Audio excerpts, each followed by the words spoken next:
Welcome to Choice Classic Radio. Like us on Facebook, subscribe to us on YouTube, and help keep this show alive by donating at choiceclassicradio.com.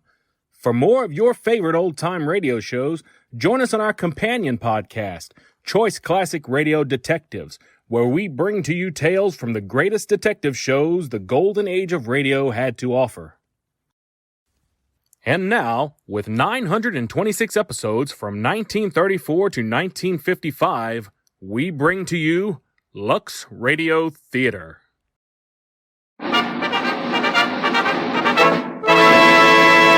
From Hollywood, California, the Lux Radio Theater presents James Cagney, Ralph Bellamy, and Stuart Irwin in Ceiling Zero.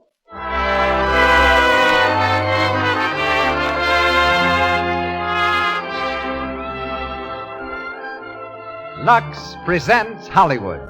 It's a romance of the skies we bring you tonight, a thrilling drama of the early days of transport aviation, of the men who made it possible, of the women who loved them.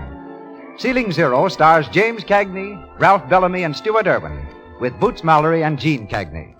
Our orchestra is conducted by Louis Silvers, and tonight's special guest is Major Carl A. Colber, Senior Vice President and General Manager of the Douglas Aircraft Company, who will speak on air transportation as it is today. This program comes to you with the good wishes of the makers of Lux Flakes, those gentle flakes that are the safe, thrifty care for all washables. Do you know that the inexpensive large box of Lux holds 12 cups of flakes? That's a lot, isn't it? And a few flakes go so far, just one big box of Lux will take care of many, many nice things for you. Use Lux for everything safe in water alone. Not only for your stockings and underthings, but for your dresses, sweaters, and all the other washables you and the children wear. You'll do that, won't you? Remember, Lux is thrifty. And now, the producer of the Lux Radio Theater. Ladies and gentlemen, Mr. Cecil B. DeMille.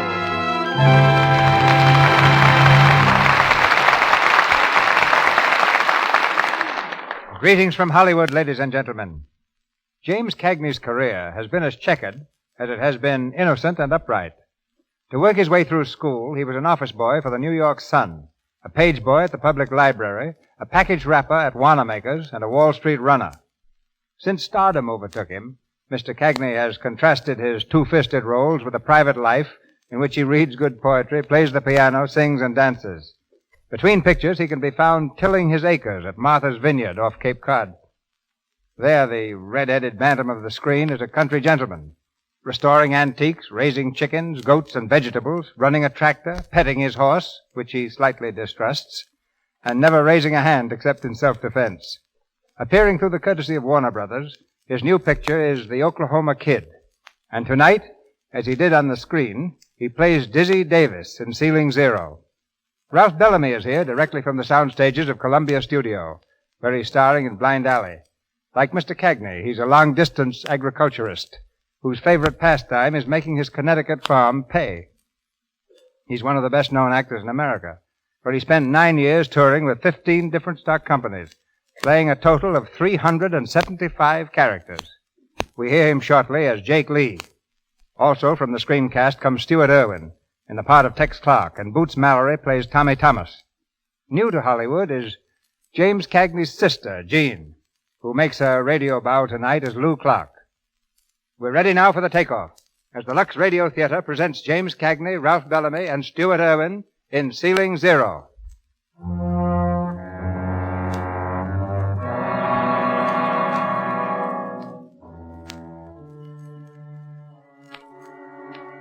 It's a gray winter afternoon a few years ago.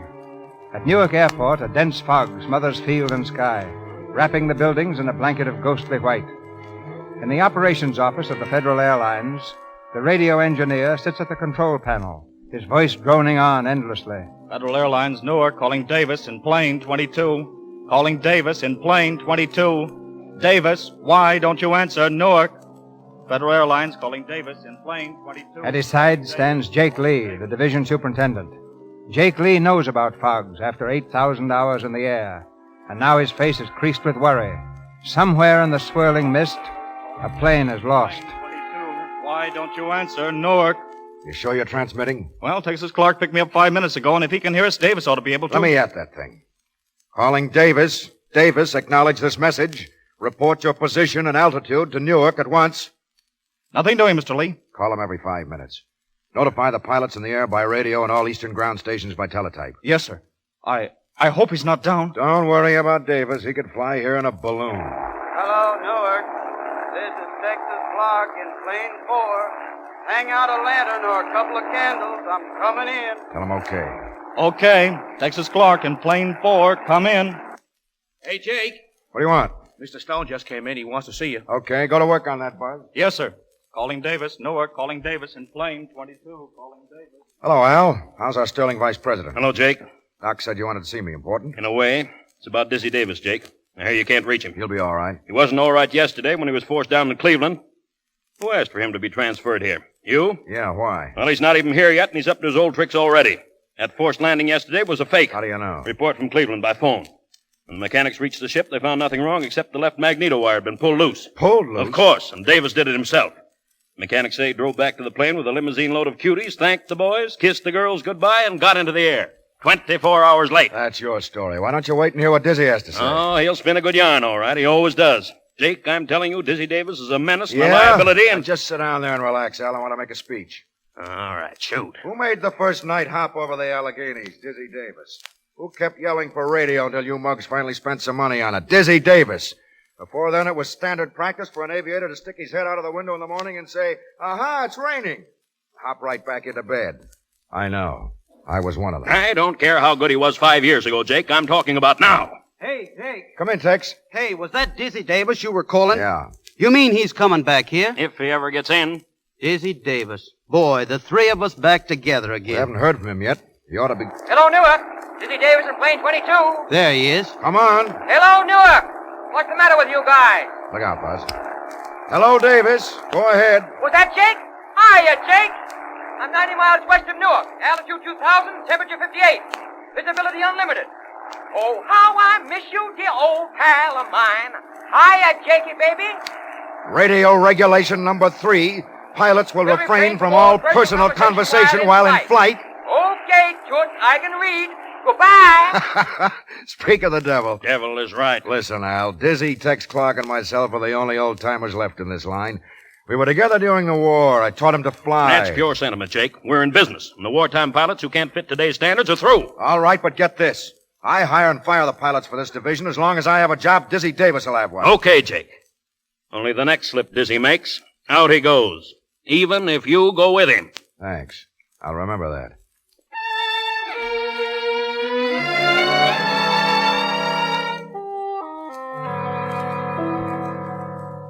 Okay, 19. Go ahead. Number 6. Lawson in plane 6 to Newark. Go ahead, Lawson. Testing radio in plane 6. Ready to land at Newark. The training job with the solo student is heading in, Tay. Take another turn around the field. Okay. Who's flying a training job, Buzz? Miss Thomas supposed to solo this afternoon. Solo, no fooling. Yeah, she's doing all right, too. Hey, Buzz, hear any more from Dizzy Davis? I'll see.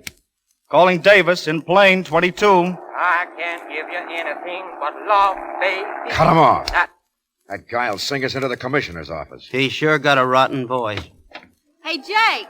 Well, look who's here. Hey, you mug, I've flown alone for the first time. Jake, I've soloed. Mug, is that any way for an air stewardess to address her boss? Oh, Jake, don't be so dignified. Give us a kiss, will you? Cut it out. There's the boyfriend.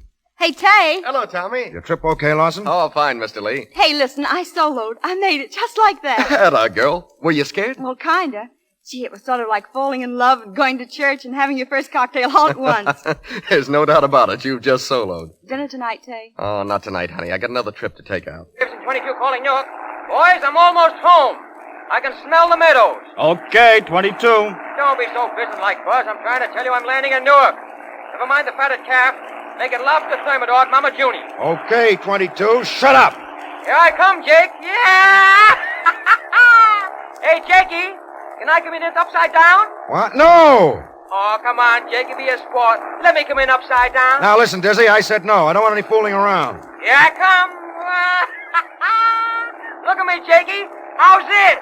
He's doing it, Jake. He's going into a roll. Dizzy, cut it. Straighten out, do you hear? I can't give you anything but love, baby. Dizzy, cut it out.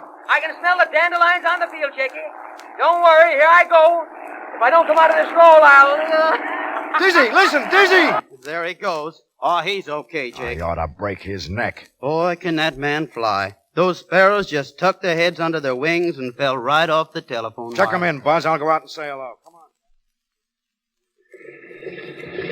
Hey, you egg. America, I love you. Dizzy. You old... Tex! Hey, cut it Jake, out. you old sweetheart. Look, Jake, he's got a new dimple. Been having your face lifted, Dizzy? Sure, that's better than growing a paunch like Tex. Oh, now lay off. I'm building that up for a rainy day. Looks like Noah's Ark already. Well, same old joint. Come on, I'm starved. Wait a minute, fella. Are you Dizzy Davis? In person, why? I'm Joe Allen, Inspector, Bureau of Air Commerce. Oh, well. How are you, Joe? That was a very fancy landing, Davis.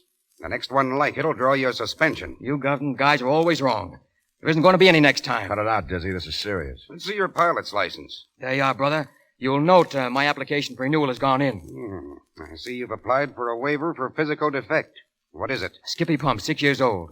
How is Washington on us old cripples these days? Tough. You had a nice hand, Joe. I suppose you're going to put in a rap. I've got my job to do, but I'm no stool pigeon. You get my notice about inspecting, Jake? We're all ready for you, Joe. Good. See you later. As lucky as ever, Diz. Say, let's go over to the office. Come on. Well, Jake, how's Mary? Fine. She'll be over to pick me up pretty soon. Swell. How's your matrimony, Texas? Still moaning along? Yep, on a clear day, I can hear her in Cleveland. Go on in, Dizzy. Hello, Dizzy. Hiya, Buzz. Hey, Tommy, come here. You want to meet a real pilot? Around here, I'd be delighted. This is Dizzy Davis. How are you? And Dizzy, this is Tommy Thomas. Well. How are you? What was that name again? Tommy Thomas. Well, I'm certainly glad to meet you. You an aviator, Tommy? No, not yet. I'm just a stewardess. Tex is teaching me to fly, though. Yep, I'm her daddy. Gee, your landing was a honey, Davis. I wish I could fly like that. Well, maybe I could give you a lesson or two. Would you really? Right now, I can't think of anything I'd rather do. Oh, Mr. Lee. Yeah, Tay? Number 11's inspected. I'm ready to take off. Right. Oh, here, I want you to meet somebody. Pilot Davis, Pilot Lawson. All right. Oh, welcome back to Newark. Lawson's my right-hand man. Been developing this new de-icer to keep ice from forming on the ships.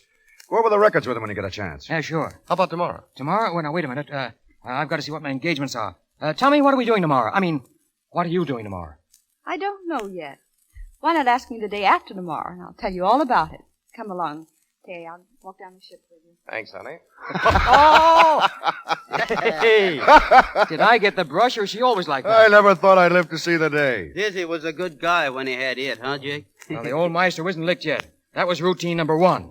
Wait till you hear routine number 2. It's never failed yet. Well, now that you're here, where are you going to stay, Dizzy? Oh, Tex asked me to stay at his place. Huh? Well, didn't you? Yeah, sure, but, well, Well, what? I guess I better phone Lou. Excuse me. Uh-huh. So you got to phone the little woman, huh? If it was up to her, I'd sleep in jail. Oh, no. Why so worried, Tex? Don't you ever wear the pants in your little home? Well, you know darn well I do. Tell her I won't be there much. I've got that roving insomnia. Hello, Lou. This is Tex, your husband. Now listen, honey. Dizzy's here. Yeah. She sends you her best, Dizzy. Nice work. Honey, look. I thought until he gets settled permanent that we might put him up. Be firm, Texas. You're the man of the house. Huh? Well, you could move the puppies off the sleeping porch. Oh, no, Texas. That wouldn't be fair. Well, how about a cot in the hall? No, I don't expect him to sleep with us. Why not? Well, there's still a sofa in the living room. You're doing fine. Oh, well, why didn't you tell me your mother was coming? Well, that settles that. Okay, honey. Bye, dear. Gee, Dizzy, I'm sorry, but my mother-in-law is... Oh, forget it. Say, is that Lawson warming up? Yeah, why? Oh, nothing. How long will he be gone? Back tomorrow. That makes it perfect. Jake, can I come in? Oh, sure. Come in, Mike. I cleaned up that brass door plate, Jake. Oh, thanks, Mike. You can go home now. Well, okay. Mike, you old son of a gun. You want something? Hey, Mike, it's Dizzy. You remember me? Oh, yes. Dizzy Davis, yes, 59th Squadron, Kelly Field. You remember? Dizzy Davis? Oh, sure. I remember you. You were a pilot. Yeah. I still am. Well, you've been away. Yeah. Out west for a while. Thought I hadn't seen you around. Well, drop by the house sometime. Thanks, Mike. I will. don't fly anymore. Mm-hmm. I see. I shined that plate, Jake. It looks good. That's swell, Mike. Thanks. Jake's afraid if the front door don't look right, people won't come in. Well, good night. Oh, Jake, you can't do that. Mike's a pilot. He was a pilot. But what happened? Smacked a tree in a fog. You must have heard about it. No, never a word. Mike Owen shining spittoons. He doesn't do that very well. He's got a wife and 2 kids. We couldn't let him starve. Tex. Yeah? Tex, here's a few bucks. Have Lou get Mike's kids something, will you? Well, Jake, what do you say we go someplace for chow and a few snorts? How about Mama Jeannie's? Still open? Sure. Good. I'll be back in a minute. What's your idea? I got to see Miss Thomas. Routine number 2. It has yet to fail. Hello. Hello. I thought you'd be coming back this way. I'd like to apologize. For what? Oh, for wisecracking. You know, you really hurt me terribly. I can't begin to tell you how you wounded me. But, I guess I had it coming. All right. Let's forget it. Oh, no, I don't want to forget it. I know I got off on the wrong foot, but I'd like to start all over and show you I'm not as bad as I looked. And how are you going to do that? Well, Tex and Jake are going over to have a bite with me at Mama Jeannie's. How about joining us? Well... Well, you've got to eat anyhow, haven't you? Well, yes. Well, come on, I'll show you that I know which knife to use. It'll be straight from Emily Post. Okay. Swell. Wait a minute. There goes Tay. Yeah, there he goes. Back tomorrow, so I hear. Ready, Miss Thomas? Thank you, Mr. Davis. Dinner is served, honey. Let's go.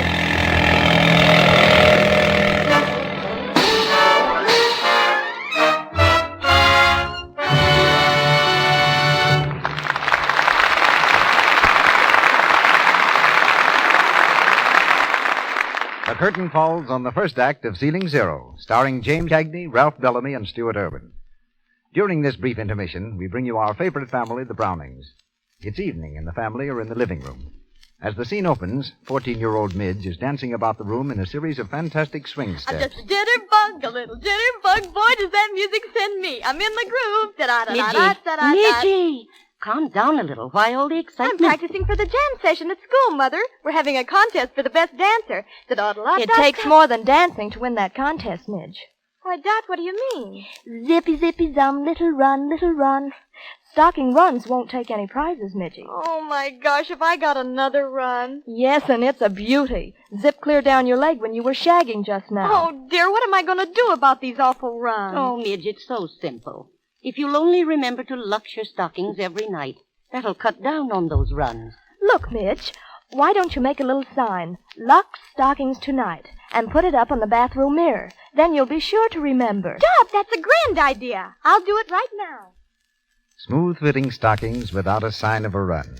They help any girl to be a winner. And it's easy to have nice-looking stockings when you give them regular Lux care. Why? Because Lux saves elasticity, that live, springy quality in your stockings. When your stockings are nice and elastic, they give instead of breaking easily under strain. And that's exactly what you want, isn't it?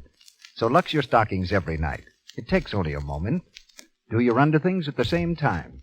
Regular Lux care keeps them fresh and dainty, new-looking longer. Buy the generous large-size box of Lux Flakes. And now, Mr. DeMille. Ceiling Zero, starring James Cagney, Ralph Bellamy, and Stuart Irwin, with Boots Mallory and Gene Cagney.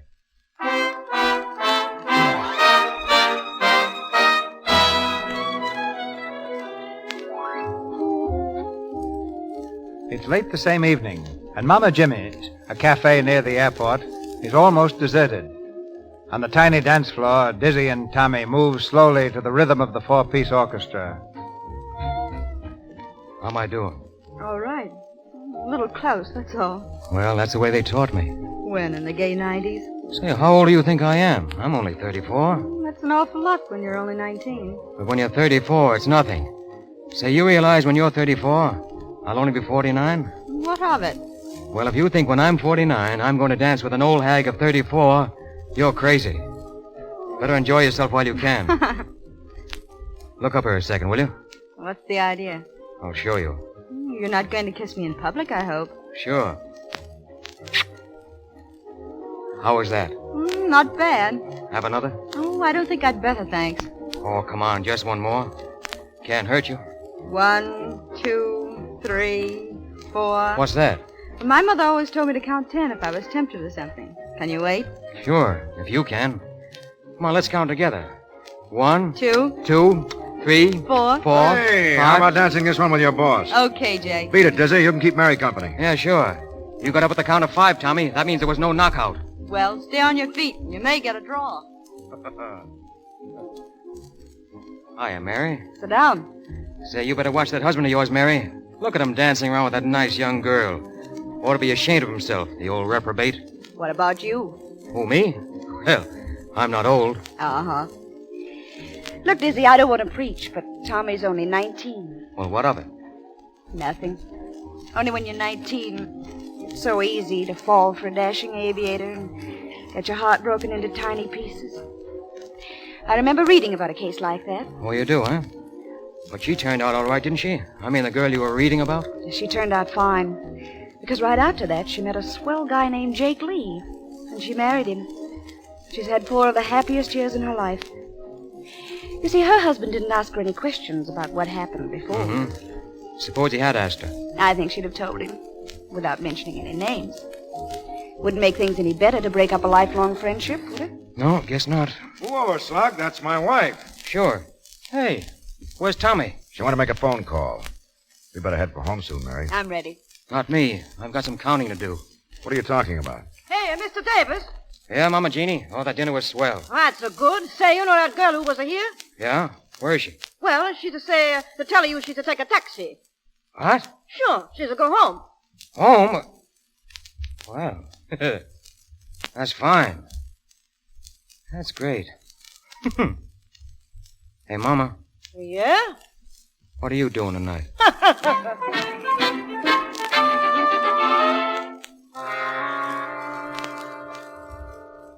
Newark, calling all Federal Airlines stations. Business dispatch. Bad weather ahead beginning this afternoon, affecting Eastern Division only. Passenger runs may be canceled on short notice. Male pilots will punch in regardless of weather until further orders. WWGR, Newark. Here you are, Tommy. Catch. Hey, watch where you throw things. That's not a thing. It's a book. A little present. What is it? Poetry? No, it's a little arithmetic book I picked up. Got all the numbers from 1 to 10 inclusive. Oh, thanks. Just what I wanted. And after you get those down, I'm going to buy you a little book on etiquette. And do I need that, too? Well, you certainly don't know how to act toward a gentleman. What did you run out like that for? Think I was going to stick you with a check? Well, I'll tell you. You see, you began to look so attractive to me last night. You know the way those soft lights flatter you when you're 35? 34. All right, 34. Anyhow, you looked so attractive that my heart kept going pit-a-pat. I finally got hold of myself and said, "But Tommy, how does he look in the morning?" So I thought I'd wait until morning. And now? And now I you know. Yes. Will you let me in on it? How do I look in the morning? Not a very good shave. Oh, the quiet Rudy Toot and the razzmatazz. Well, how about teaching you some stunts this afternoon? Oh, gee, that'd be swell. Only one thing would be sweeter. Tonight you have dinner with me. But you're scheduled to go to Cleveland this afternoon. I can fix that. I'll get Tex to take my run. Jake won't stand for that. Now, you just leave that to me. I'll see Tex now. It's in the bag, honey.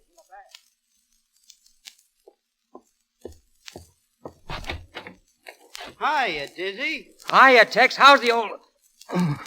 Hey, what's the matter? Dizzy. Dizzy, what is it? Oh, it's nothing. Huh? I'll be all right in a minute. What is it? That bum ticker of yours? Yeah. Too much last night, huh? Yeah. You're getting old and you can't take it. Yes, Tex. I guess you're right. Say, you can't go to Cleveland feeling like that. Oh, it's all right. I've done it before, and I can do it again. How would it look getting sick the minute I came? Well, what do you care how it looks? Now, listen, Diz.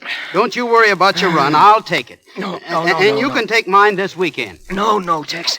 I've got no right to do that to you. Why not, now? Lou'll be sore. Yeah, I didn't think of that. Well, let her be sore. I'm taking your run tonight. Oh, gee, Tex. That's swell.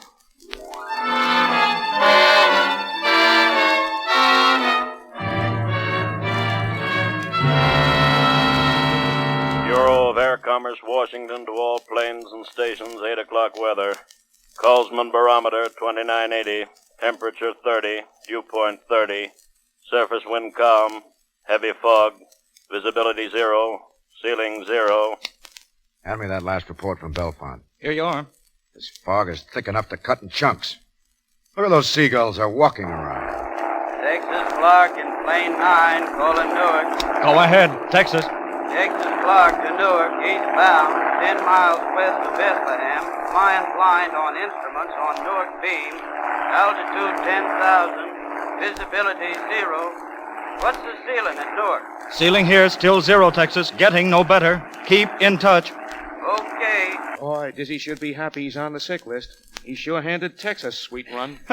Dizzy recovered fast. I saw him at Mama Jeannie's having dinner with Tommy. What's that? Is Dizzy at Jeannie's? Yeah. Well, at least he It was grand this afternoon. I didn't know anyone could handle a plane so smoothly. You know, for a student, you're doing all right yourself. Dizzy, what is it that makes flying so worth loving? You're the first girl I ever heard talk like that. Well, I don't know. When you're up there, it's a one-man show, and the whole world slides under your wings. There's danger and thrills and progress. Hey, what the heck am I doing? Making a speech? Oh, I don't know what it is. All I know is I'd rather be a male pilot than king. But no passengers for mine. You should complain. We stewardesses get the grief. Hey, look at that fog out there. Yeah, it is pretty low. No more ceiling than a dugout. I didn't know Tex was going to be up against that when I asked him to take my run. Tommy, come on, let's hit the office and see how he's making out. Flying blind on instruments on Newark beam. Altitude 10,000. Visibility 0. What's the ceiling at Newark? Ceiling here still 0, Texas. Getting no better. Okay, as long as the beam's okay. Hey, Dizzy. Texas radio sounds kind of sour. What do you think he's a mind reader? Tell him about it. Newark to Texas Clark. Check the connections and tubes on your radio set, Texas. Your transmission is blurred. Okay, Newark. You know, Tex would be in a bad spot tonight if his radio went dead. Oh, Tex is an old hand. He'd figure out some way out of any jam. Oh, sure. You know, I've been thinking, Dizzy. I still can't figure out how you did that barrel roll this afternoon. Say, can't you think about anything but flying? When did the bug bite you anyway? Do you remember the day Lindbergh came back from Paris? Yeah, I do, but you don't. You were in your cradle. I was only a kid. But I'll never forget it. You know, they wrote Welcome Home in smoke across the sky and signed it QB. Yeah, you were there, all right. I didn't even know what QB meant. When someone told me about the Quiet Birdman, old pilots joined together to help a flying game. Gee, I love that. You know, they seemed apart from ordinary people. They were. That first QB hangar was a great spot. Each QB had his own drinking mug. If he got bumped off, the mug was put on a shelf over the bar, bottom up. Your first drink was always a silent toast to the shelf. How swell. You know, you ought to be proud of the way you feel and all the flying you've done. You're a grand kid. You're sort of goofy and tough and sweet all at once, aren't you? How's your counting? Cut it out, Dizzy. Oh, come on. No, Dizzy, you spoil everything. Oh, now, don't be silly, baby. All right, big shot. Now that you've taken one from her, maybe you'd like one from me, too. No, Tay, listen, it's quite all right. It's please. not all right. What do you think you're doing, Davis? What's that to you? I'll show you. Oh! Never lead with your right, Lawson. Cut it out. Cut it out! Cut it out! What's wrong with you guys? If I catch you pulling this stuff again, you'll both get fired. The least you can do is settle your snarls away from here. I'm at your service anytime, Davis. That's fine. Remember to have my suit pressed in the morning. Go on, Tay. Tommy, you go with him. Why don't you grow up, Dizzy, and let those kids alone? Got a cigarette? She's not your kind. She's not for you. Why don't you let her decide that for herself? Newark, calling Texas Clark and number 9. We're ready to check your transmitter. Go ahead, Texas. Newark, calling Texas Clark and number 9. Go ahead, Texas. Doesn't he answer? No, sir. His last report came in garbled. I told him to check his set. Try him every couple of minutes. Notify all stations by teletype number 9 not reporting. Yes, sir.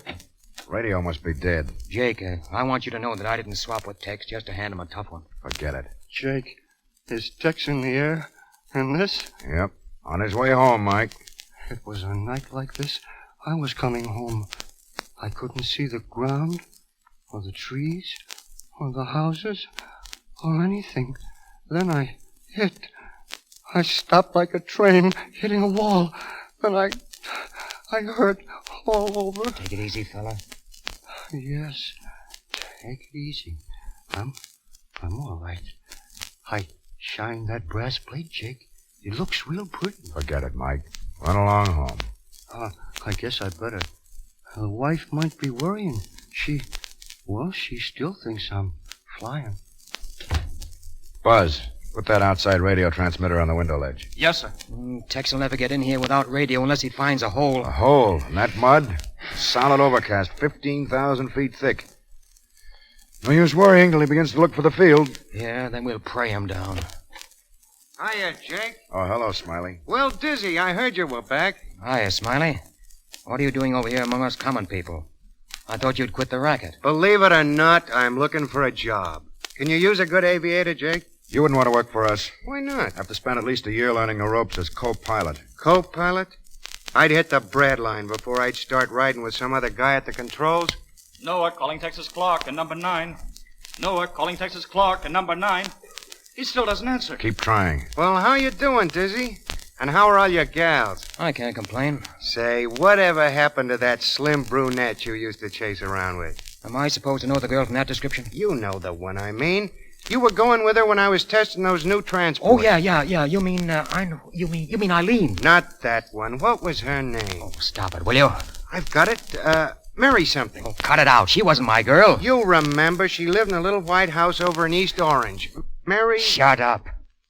Was it Mary Miller? Yeah, that was it. Mary Miller. You know her, Jake? Yeah, I know her. I married her. No, not Miller. This was, Mary Dillon. That was it, Dillon. Oh, then I wouldn't know her. No, you never met this girl. Well, if there's nothing here, I might as well be going. So long. Was Mary really under your skin? Oh, now, Jake, you know the way I was, how I used to talk. It was just part of the act. Mary and I just clowned around, and then you came along and she found out what a foul ball I was. If your reputation wasn't so cockeyed, it'd be easier to believe. Oh, wait till Tex gets in here. He and I were living together, and he knows everybody I went around with. He'll smooth this out in no time. Yeah? Try Tex, Buzz. Newark, calling Texas Clark, and number 9. Nope, he still doesn't answer. Say, he ought to be here any second. If he's on time. Doc, field lights. Yes, sir. Texas Clark and number 9 to Newark. There he is. Still flying blind on the Newark beam near in the field. Give me the surface wind and the Colesman barometer reading. I'm coming in. Surface wind calm, Colesman barometer 2988, ceiling 0. Newark, answer 9. I want to set my altimeter. I can't land without it. When I get on the ground, I'm going to wrap this radio around Buzz's neck. The beam's fading out. I can't hear. Newark to Texas Clark, come in. Sounded like his sending, so I quit on him. I wish it was me coming here instead of Tex. Bad enough to have Tex up there. If it was you, we'd have an argument about how to get you down. All lights okay, Mr. Lee? Jake, I just heard a plane. It must be Tex. Listen. That's him. He sounds high, Jake. Yeah. Come on, fella, talk him down. This is Jake, Texas. You're approaching the field west of the office. You sound much too high. You must be 1,000 feet. You should be losing altitude very fast. Answer by radio or jazz your motor if you hear me. Come on in, baby. Why doesn't he answer? He's probably getting it, but just can't send. You're much too high, Texas. You're over the edge of the field now. You better circle back and make another approach. Come in much lower. You can't make it this time. You're sure to overshoot the field. Oh, he's going on. Didn't hear a word. He's after fly right on out to sea. He won't pass the coast. He knows he's somewhere near New York. Tex will bring him in if anyone can. He isn't one of these kid pilots. Hey, Jake, he sounds like he's coming back. Here he comes. Give me that mic. Hello? You are calling Texas Clark. You are calling Texas Clark. Go ahead, Texas. He's lower this time. You won't land on that course. Keep trying. You are calling Texas Clark. You are calling Texas Clark. You are calling Texas Clark. He's passing again. You'll never get in. Tell him to climb for altitude and use his chute. New York to Tex Clark and plane 9. Do not attempt to land. Climb for altitude and go over the side.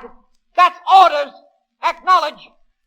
Hey, Mr. Lee, here comes New York Texas' wife. to Tex Clark. Climb for altitude and hit the silk. Acknowledge. Here comes Texas' wife. How did she... Jake. Come in, Lou. Jake, what is it? What's wrong? I've been at home listening in. What is it? Texas radio's dead. Don't worry. He'll get down all right. Come on, Lou. You don't want to stay here. Let's go home. Home? I've just been there. Not just tonight, but one night after another. Sitting over the radio, alone, wondering whether Tex will ever come home or not. I know, darling, but please come along. Oh, I've been through it so often. Sitting there, going crazy, waiting for the telephone to ring. Jake, what are you going to do? Can't you do something? We tried to tell him to use his chute, Lou. Tex ought not to be flying. You'll make it all right, Lou. Don't worry. Don't touch me. I know why you got Tex to take your place. Because you had a date with Tommy, the great Dizzy Davis, out after another girl. Is that why you switched your run? Jake, listen. He's turned back for the field. You hear that? He's picked up the field lights. Newark calling Texas Clark. Newark calling Texas Clark. Jake, I'm heading in. At least I think I am. A radio sure is sick. Haven't heard a word for an hour. You're coming into the field, Tex, toward number 1 hangar. You sound just about right. Keep her straight and settle in slow. Why don't you answer me? Are you guys shooting crap or something? You haven't reached the edge of the field yet, Tex. Your altimeter should read about 200 feet. You're headed over the hangars for the middle of the landing area. Keep her straight and steady. Here I come, feeling for the ground. Why don't you answer? It's a wonder you wouldn't help a fella. He can't hear us. He's coming in blind. You ought to be up there. You're a murderer. That's what you are. You're a murderer. You sound a little low, Tex. Let's lift her up about 50 feet. He's too close, Jake. And too low. He's coming right toward us. Pull her up a little, Tex. Pull her up. You sound low. You're still outside the field, heading for the hangars. Watch it. Pull her up, Tex. Fella, lift pull him. Up, Tex. Pull up. You're too low. You're right on top of the hangar. Watch it. Pull up, Tex. Pull up.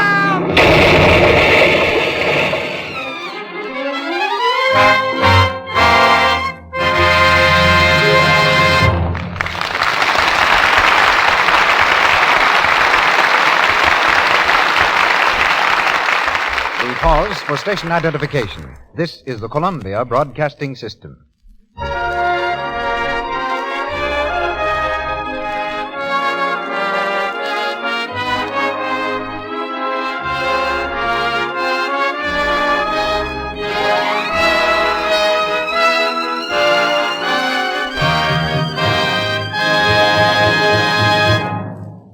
The curtain falls on Act 2 of Ceiling Zero, starring James Cagney, Ralph Bellamy, and Stuart Irwin, who will be heard shortly in Act 3. In just a moment, Mr. DeMille introduces our guest. But first, I'd like to say a word about our product, Lux Flakes.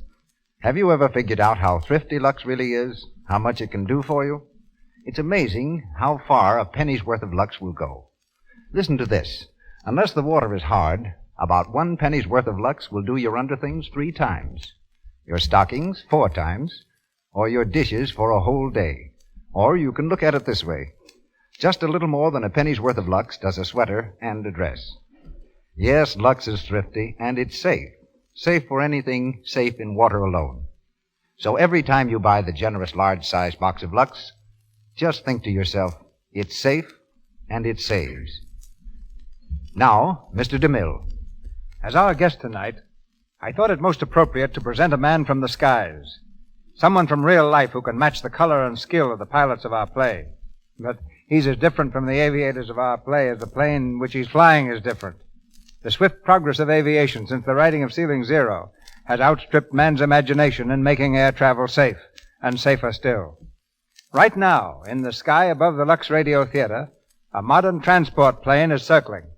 At the controls is Major Carl A. Cover, Senior Vice President and General Manager of the famous Douglas Aircraft Company, makers of planes flown the world over.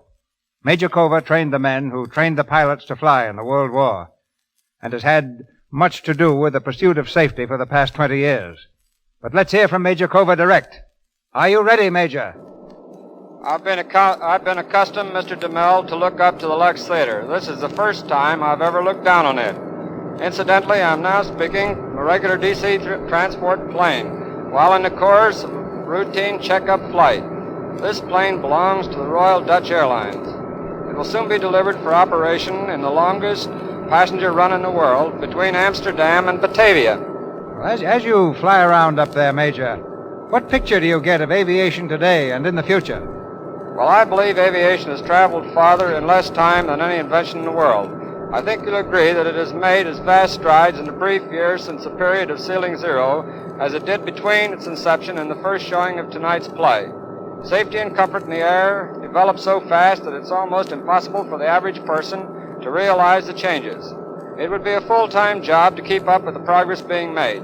As a result, only a few technically minded people can appreciate just where we stand today.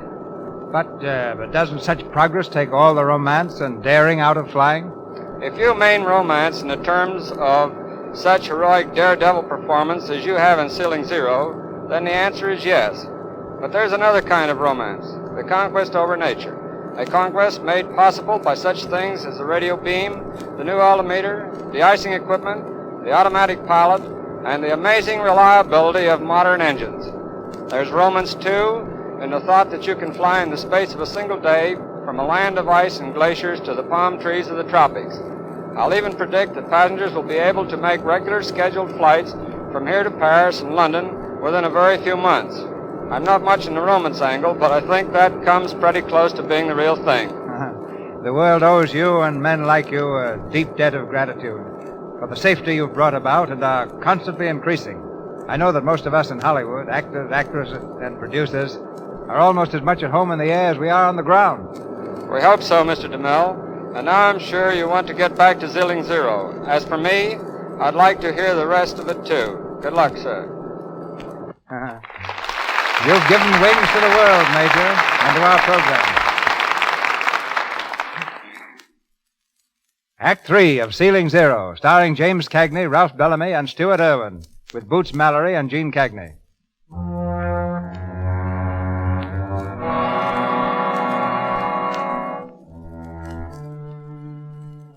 Pulled from the wreckage of the mailplane, Texas Clark was rushed to the hospital to linger for hours between life and death. In the anteroom, Tex's wife, Lou, numb by the tragedy, waits for word from the operating room. Mary is with her, and Dizzy Davis. Lou, I know it sounds silly to say you're sorry. It's always too late. But I am sorry, Lou. To the bottom of my heart. I know.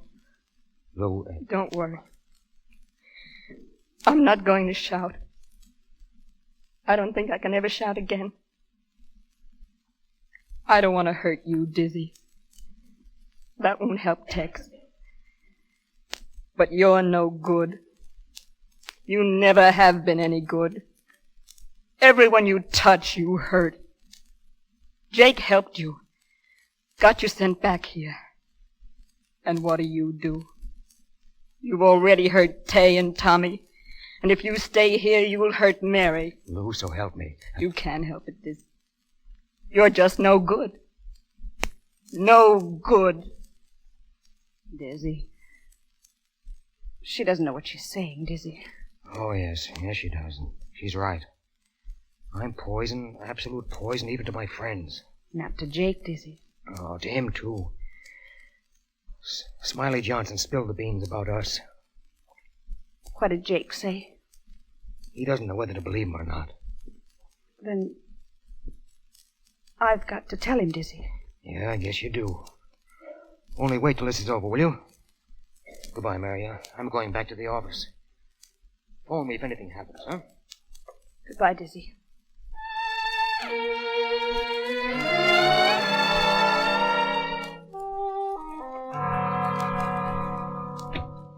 Tell any word?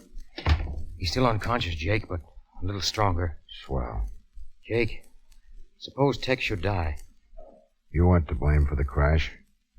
After Tex took the run, the show was all his. That's easy for you to say. You're not in the picture. Lou named it. It's murder. Forget it. He's going to pull through, get well. But you got to learn to play the rules, Dizzy. I know. Jake, listen. I've cut a lot of corners, but there's one guy I've always been on the level with, and that's you. Jake, I'd cut my heart out for you. Please don't be mad at me. All right, forget it. What's the latest weather report on, Buzz? 0. Ice at 3,000. Have Lawson stand by. You want to push the night mail through that ice? Probably not, but I never cancel any run in advance. We'll decide when the time comes. Number 7's rigged with those new de-icers. Be worth a crash to find out how they stand up. You want me to make the hop? Lawson's scheduled to go. That kid? He won't get from here to the edge of the field. No? Why don't you go out and tell him how? Okay, Jake. I guess you're sickened of looking at me right now.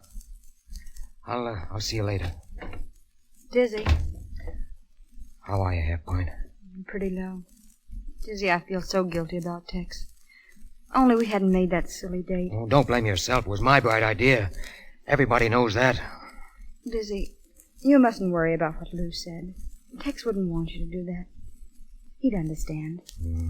Tommy, you're the only nice thing that's happened to me since I got back here. The rest has been bad news. Why don't you go home? It doesn't do any good staying here, making yourself unhappy. I don't want to be alone. I'd go screwy over there by myself.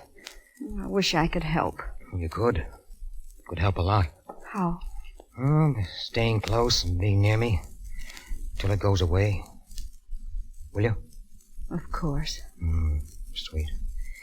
Here's the key to my apartment. 1211 Wellington Road, number 14. You go down there and wait, and I'll be along in a little while. We'll have some drinks and try to drown all this, huh? All right. If you see Tay, will you tell him goodbye for me? Please. I'll tell him with pleasure. Hey, Dizzy. Jake wants you. Right there. Go ahead, kid. Well, Jake? I got a rap for you, Dizzy. Yeah, what? Read this. It just came from Washington. Washington? For me? They turned down your physical waiver, Dizzy. They won't renew your pilot's license. They won't? Say, what is this, a gag? No, Dizzy, it's straight. Well, then I'm finished. Washed up. Take it easy. We'll find some way out. Yeah, maybe I could get a job like Mike Owens. Don't be a fool. What do I know except to push a plane around? You could hold down this sort of a job. I can fix it. Fix it? To sit around at a desk watching the other guys fly? Gee, that's great. That's marvelous. Federal Airlines, Jake Lee speaking. What? When? Okay, thanks. Was that about Tex? Yeah. He's gone. Oh. Don't let it throw you. You've seen hundreds of crashes. A lot of swell guys go west. It's all part of the game. Dizzy, pull out of it. Oh, don't worry about me. What about Lou? I better go see her. Take over the duty watch, will you? Sure. Hold the night mail. We're sure to cancel. Okay. Dizzy. Listen, Diz. Sometimes a guy gets to thinking he's fair and big. When he's in love with a woman, he can be pretty small. I don't know what got into me. I was jealous, I guess. Forget I ever said anything about you and Mary, will you? I never heard a word of it. Swell. So long, Diz. So long, Jake. Tex. Oh, my God. I killed him. I shoot him. Hey, Dizzy. Yeah? That kid Lawson's getting ready to leave. Is the trip canceled? Canceled? Yeah, it's awful bad up there. Ice all over the place. I guess the trip's out, huh? Yeah. No, wait. Where's Lawson? He's down by the hangar. I'll go down there and see him. Hold everything. Hey, Lawson. You seen the weather map? Yes. I'll take another look before I shove off. From here to Cleveland, it's bird walking weather. These days, planes fly when birds only sing. Yeah. Hey, look. You really love that Tommy kid? What's it to you? Nothing much. You going to marry her? Yes, I expect to marry her. You know where she is now? Well, I guess she's home. Yeah. Now, what's the dope on these new de-icers? An old hand like you should know all about that. Answer my question. I'm in charge here. Well, you know how they work. We've been running wind tunnel tests. Now they're installed on 7 here, ready to try out. Suppose they don't click. If it gets too bad, I'll go over the side. Lawson, come on. Let's cut the squabbling. You're right. Tommy is swell. Too swell for me. Do you mean that? Yeah, sure. You kids are just getting started. Here you are. Here's all the happiness on earth. Well, thanks, Dizzy. That's darn swell of you. So long, kid. Have a good hop. Thanks. Nope. Now, stay asleep until I get back. Hey, Doc! Yep? This kid Lawson is sick. What? Yeah, he just fainted. Come on, pick him up and take him inside, will you? Gee. Hey, Baldy, put that ship up. Oh, no, you don't. The ship stays. I'm taking the kids' trip. You can't, Dizzy, not in this weather. I'm giving orders here, and I'm taking that trip. Yeah, but... Now go on. Do as you're told.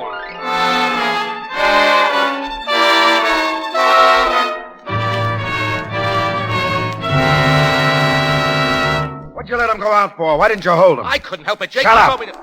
Dizzy Davis and 7 to Newark. Altitude 3,000 feet. Flying blind on the Newark beam for Cleveland. Light ice forming on wings and tails. These new de-ices don't quite break it up. Tell him to turn back and land at once. Newark calling Davis in 7. Go ahead, Newark. Davis in 7 return to Newark and land at once. Division Superintendent's orders. Tell Jake to come to the mic. Dizzy, this is Jake. Here. Here's the dope on these new de-ices, Jake. Never mind the de-icers. You know you can't fly through that stuff. Get on the ground. Come on, get this. Take this down, Buzz.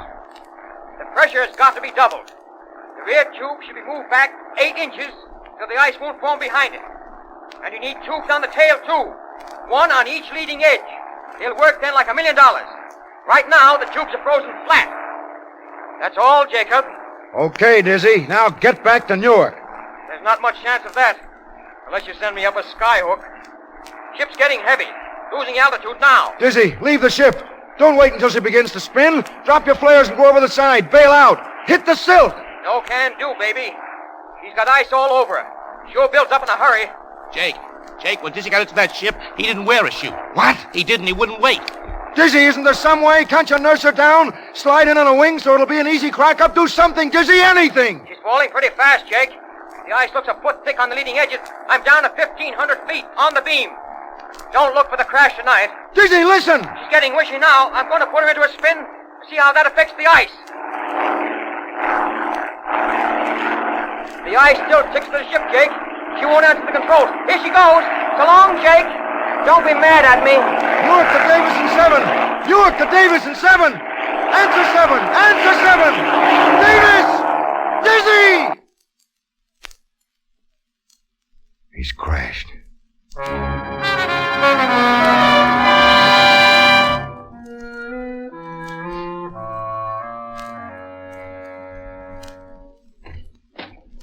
We got the call, Jake. They find the ship? Yeah, pretty bad. Dizzy. He's gone, huh? Uh-huh. In the seat. Sure. He would stick it. You want to speak to the boys? No. Not now. Beat it. Okay. Jake. Yeah. What, Mary? Jake, I've got something to tell you. Something I should have told you a long time ago. Yeah? It's about me. Dizzy. You don't have to tell me anything about Dizzy. He was all right. And what about me? The only thing that keeps me from proposing to you all over again is that we're already married. Oh, darling. It's okay, honey. It's okay. Lawson? Yes, sir? Here are Dizzy's notes about the de-icers. That's your next job. Remember, a swell guy made it easy for you. Yes, sir. Well, what are you standing around for? Doc, start the crash truck rolling. Yes, sir. Buzz, get a weather report. Notify all stations of the crash and tell them we're holding up trips for a better report. Tell Baldy to see that the ships are ready for every run on tomorrow's schedule. Yes, sir. Snap it. We're running an airline. Yes, sir.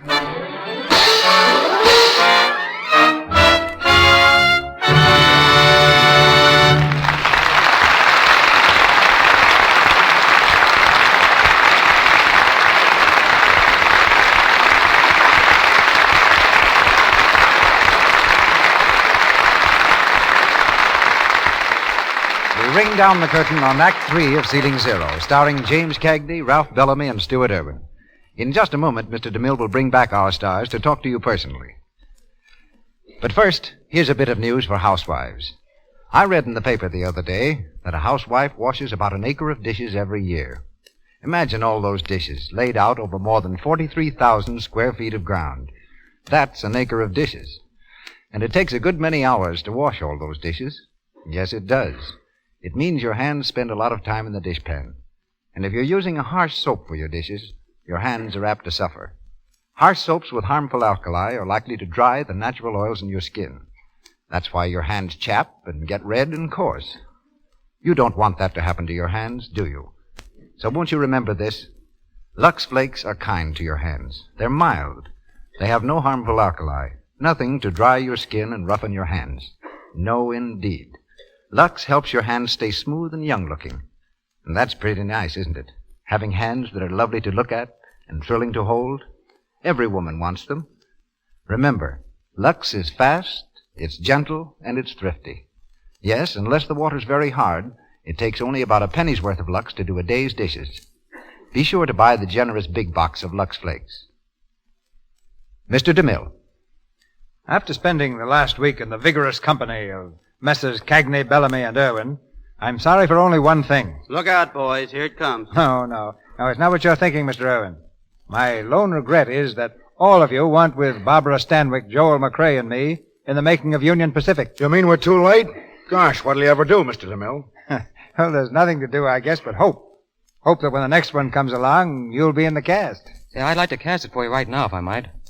Of course, the first thing you'll need is a leading man, a hero. Somebody like Bellamy. Gee, that's white of you, Jim. Darn white. Well, yeah, but not exactly like Bellamy. What you want is a guy a little on the tough side, hard-boiled, fast-talking, you see, quick with his hands. He's okay on the inside, but on the outside, he's all brass knuckles. You mean somebody like James Cagney? No, like Stu Irwin. Well, I don't doubt that Mr. Irwin has a heart of gold. Oh, but... boy, that's the truth. There's so much gold in my heart that every time it thumps, it whispers, 16 carat, 16 carat. Anybody like to listen? All right, so you got a heart of gold. But how tough can you be? How tough can I be? Listen, Bellamy, just put up your hand. Sure I will, Smarty. Just as I figured, wide open for a kick in the shins. Careful, Mr. Irwin. Ralph's in pretty good shape after working that farm of his. Well, that's not quite as accurate, Mr. DeMille, as I'd like it to be. So relax, Stu. You see, we had a flood back there, and my farm went down the Connecticut River. Flood ruined everything except a couple of crops, but they're doing fine. Watermelons and watercress. Hope you're having better luck on Cape Cod, Jimmy. Oh, I'm learning, Ralph, learning. I don't think I'll ever be a menace to the landed gentry, but come a few years, and I think I'd be able to live off the place if I had to. Of course, I might get a little tired of eating kohlrabi and rutabaga 3 times a day, but then I'm learning. Mr. DeMille, I got a great kick out of doing Ceiling Zero, and I hope we can all get together again sometime. Many thanks. Good night. Good night. Good night and happy landing.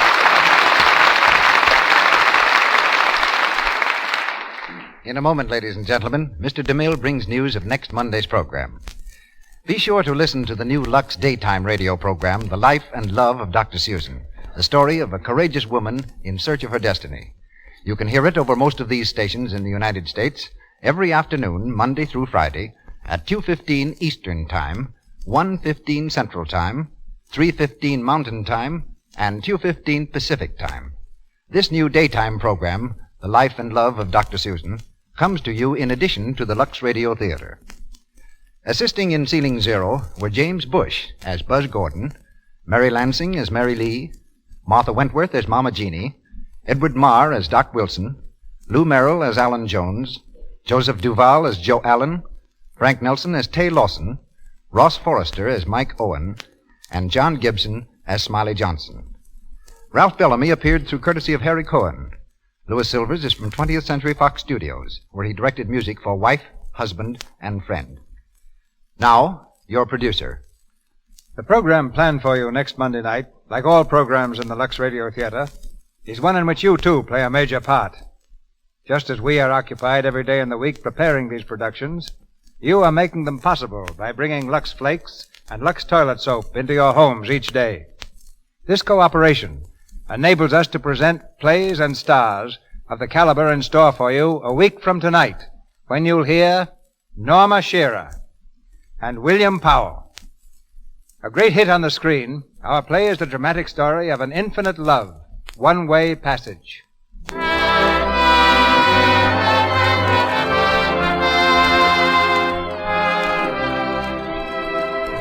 Our sponsors, the makers of Lux Flakes, join me in inviting you to be with us again next Monday night when the Lux Radio Theater presents Norma Shearer and William Powell in One-Way Passage. This is Cecil B. DeMille saying good night to you from Hollywood.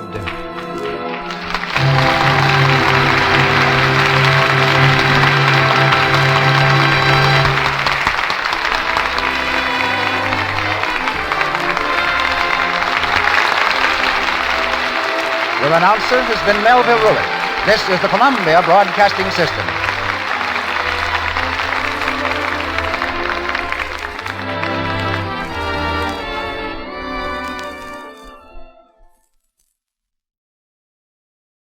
That concludes today's episode. We'd like to thank you and remind you to donate at choiceclassicradio.com.